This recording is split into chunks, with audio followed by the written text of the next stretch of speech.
Biden promises competition with China, not conflict, as first summit ends in Asia. U.S. President Joe Biden told Asian leaders on Sunday that U.S. communication lines with China would stay open to prevent conflict, as the first of 3 summits of world leaders this week ended, with tense talks almost certain in the days ahead. Biden, during an address to the East Asia Summit in Cambodia, said the United States would compete vigorously with Beijing while ensuring competition does not veer into conflict, stressing the importance of peace in the Taiwan Strait.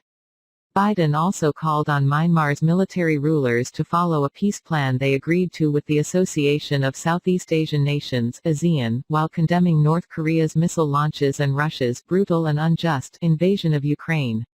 The Southeast Asia region is also hosting the Group of 20 (G20) summit in Indonesia's Bali this week, ahead of which Biden will meet Chinese counterpart Xi Jinping for the first time since taking office, with relations between the two superpowers at their worst in decades.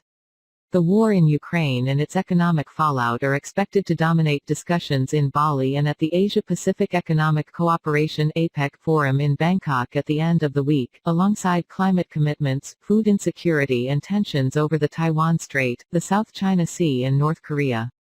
Russian Foreign Minister Sergei Lavrov, on the sidelines of the summit in Cambodia on Sunday, accused the West of militarizing Southeast Asia to contain Chinese and Russian interest in a key geostrategic battleground. The United States and its NATO allies are trying to master this space, Lavrov told reporters.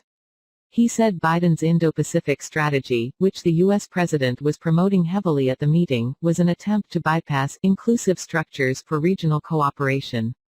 Absent Putin, Lavrov is representing President Vladimir Putin at the summits and is expected to hear stinging rebukes from within the G20 over the invasion of Ukraine, which Moscow calls a special military operation. Though Ukraine is not a G20 member, its president, Volodymyr Zelensky, will address the meeting virtually. Russia's foreign ministry on Sunday said the G20 was not the forum to handle security issues and should instead focus on pressing global economic challenges. Lavrov arrived in Bali from Cambodia on Sunday evening. Expanding its agenda into areas of peace and security, which many countries are talking about, is not viable, it said of the G20 forum. 18 countries accounting for half the global economy attended Sunday's East Asia Summit, which was held behind closed doors, attended by the ASEAN nations, Japan, South Korea, China, India, the United States, Russia, Australia and New Zealand. The summit's chair, Cambodian Prime Minister Hun Sen, said the plenary meeting handled some heated discussion, but the atmosphere was not tense. Leaders talked in mature way, no one left, he told a news conference. Aggressive provocations. Biden held a trilateral meeting with leaders of allies Japan and South Korea and said the 3 countries were more aligned than ever on North Korea. South Korea President Yoon Suk-yeol said the North's recent provocations showed its regime's nature against humanitarianism, adding it had become more hostile and aggressive based on confidence in its nuclear and missile capabilities. Japan counterpart Fumio Kishida said Pyongyang's actions, which included a recent firing of a ballistic missile over Japan, were unprecedented. This trilateral summit is timely given we are expecting further provocation, Kishida said.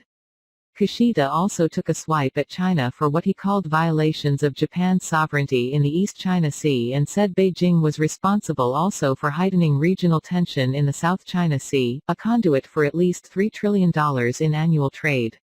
At a separate news conference, Australian Prime Minister Anthony Albanese said his brief discussions the previous day with Chinese Premier Li Keqiang were constructive and positive, amid anticipation of a formal summit with Xi.